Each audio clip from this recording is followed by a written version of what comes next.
Let's get right into it. Number 1. The Monster Studying 1939. A psychologist named Wendell Johnson at the University of Iowa decided to tackle the question of what causes stuttering. His hypothesis was that it was a learned behavior caused by anxiety about speaking. To test this, he and his graduate student, Mary Tudor, conducted an experiment on 22 orphan children. They split the children into two groups. The first group, which included some children who already had a stutter, was given constant positive reinforcement. They were told their speech was fine, that they were great speakers, and not to worry about any mistakes. The second group, composed of children with perfectly normal speech, was subjected to the opposite. They were relentlessly criticized, belittled, and told they were developing a stutter. The results were as predictable as they were horrifying. The children in the second group, who had spoken perfectly fine before the experiment, became anxious, withdrawn, and developed significant speech problems.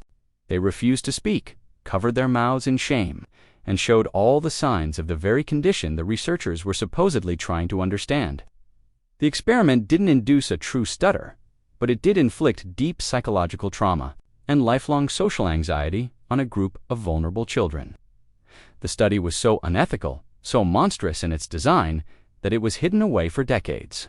It became known as the Monster Study, not because it was about monsters, but because it was created by them. Number 2. The two-headed dog. The mid-20th century was a wild time for science. A sort of hold my beer and watch this era of medical experimentation. And nowhere was that more apparent than in the lab of Soviet scientist Vladimir Demikov. Demikov was a pioneer in transplantology, but his methods were the stuff of nightmares. His most infamous experiment, creating a two-headed dog. In 1954, he surgically grafted the head, shoulders, and front legs of a puppy onto the neck of a larger adult German Shepherd. The puppy's head could see, hear, and even drink milk, though the milk would just dribble out of a disconnected esophagus. The host dog, meanwhile, was stuck with a parasitic second head. Demikov performed this grotesque surgery over 20 times. The two-headed dogs never lived for long.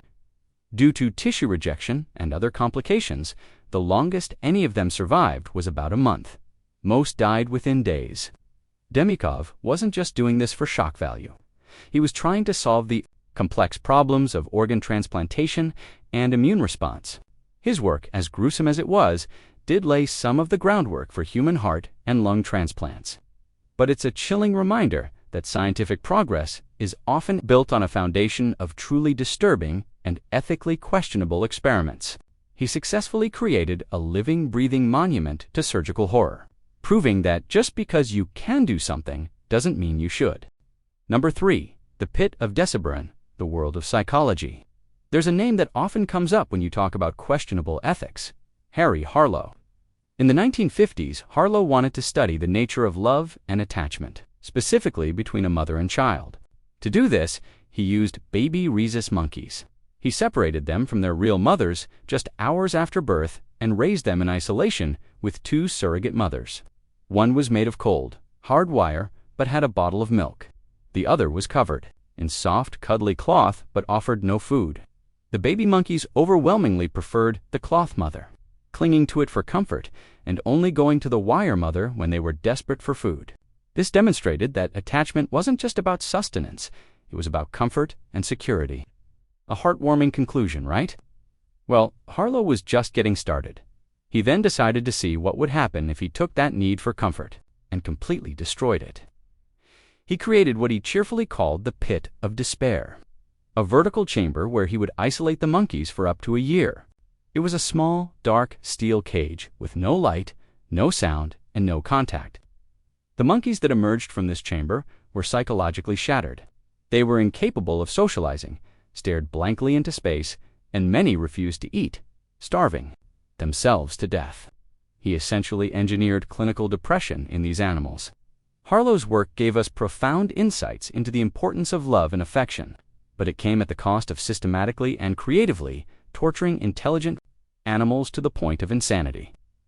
He built a literal torture chamber to prove that monkeys need their moms. Number 4. The shockboxy. Imagine you've signed up for a psychology experiment about memory. You're in a room with a researcher in a lab coat and another participant. The researcher explains that one of you will be the teacher and the other will be the learner. The learner is strapped into a chair with electrodes on their wrists, and your job as the teacher is to read them word pairs. Every time the learner gets one wrong, you have to deliver an electric shock, increasing the voltage with each mistake.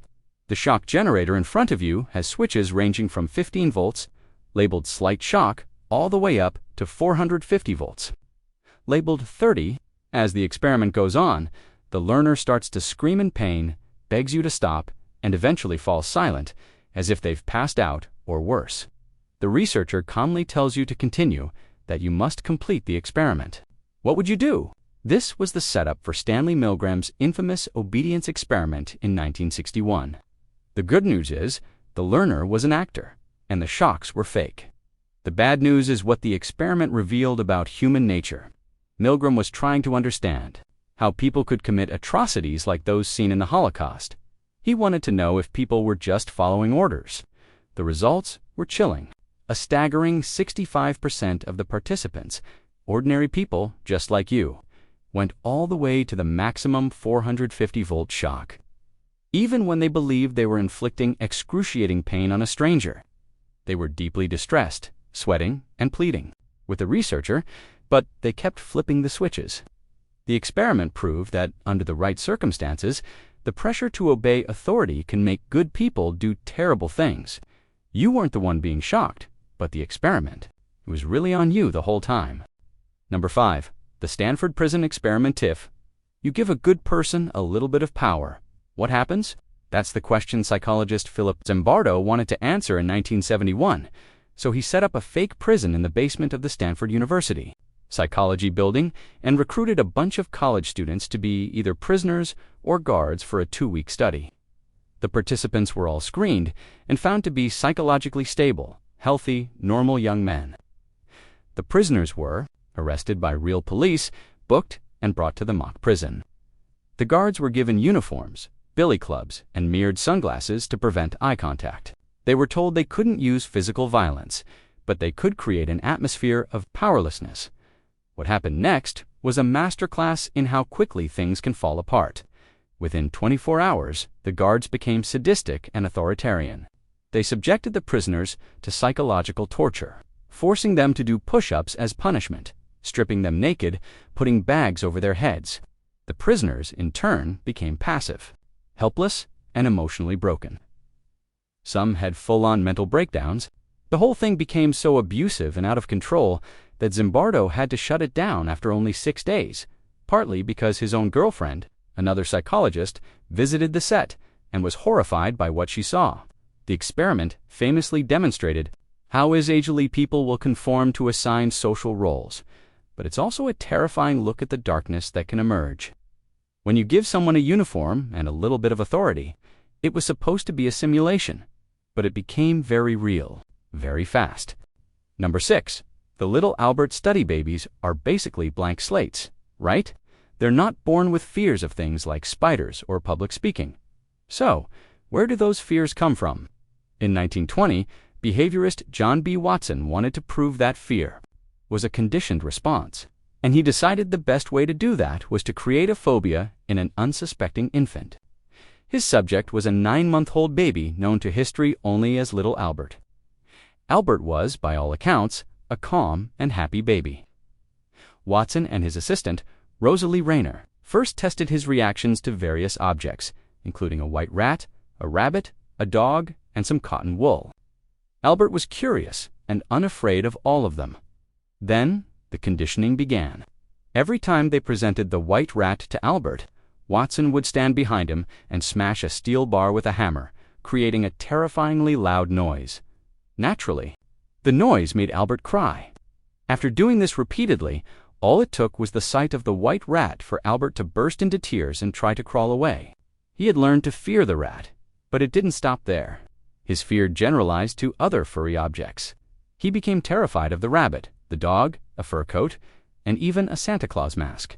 Watson had successfully installed a phobia in a child's brain. The worst part, they never deconditioned him. Albert's mother moved away before they could reverse the process, so for all we know, He went through life with a deep, inexplicable terror of anything fluffy. It's a landmark study in behaviorism, and also a masterclass in how to be a terrible person. Number 7. The Tuskegee Syphilis Studies. Sometimes the most disturbing experiment is not what is done, but what is not done. In 1932, the U.S. Public Health Service initiated a study to observe the natural, untreated progression of syphilis. The subjects were 600 impoverished African American men in Tuskegee, Alabama. 399 of them had the disease, while 201 did not, and served as a control group. The men were told they were being treated for bad blood, a vague local term for a variety of ailments. In reality, they were given no effective treatment at all. The researchers' goal was simply to watch them get sicker, go blind, go insane, and eventually die, all so they could document the disease's final brutal stages. The experiment was originally planned to last for 6 months, but it went on for 40 years. The most unforgivable part is that in the 1940s, penicillin became the standard effective cure for syphilis. But the researchers didn't give it to the men. They actively prevented them from getting treatment elsewhere, ensuring their subjects remained sick for the sake of pure data. They were human lab rats, and their health was deliberately sacrificed. The study only ended in 1972 when a whistleblower leaked the story to the press, causing a massive public outcry. The Tuskegee study became a symbol of medical racism and unethical research, a horrifying chapter where the quest for knowledge was used to justify for decades of deception and suffering. It wasn't an experiment. It was a non-consensual death sentence. Number 8. Landis facial expressions. Carney Landis, a psychology graduate student at the University of Minnesota in the 1920s, was fascinated by human emotion. He wanted to know if all people have a common facial expression for specific feelings, like disgust, shock, or joy. So, he designed an experiment to provoke these strong emotions in his subjects, who were mostly his fellow students. He would paint their faces with black lines to better track the movements of their facial muscles, and then expose them to a series of stimuli. At first, it was pretty tame. He made them smell ammonia, listen to jazz music, and look at pictures. But the results were too varied. Landis needed to provoke stronger, more primal reactions, so he escalated things. He made his subjects put their hands into a bucket of live frogs. Then he showed them pornographic images, which was incredibly shocking in the 1920s. But the grand finale was the real horror show.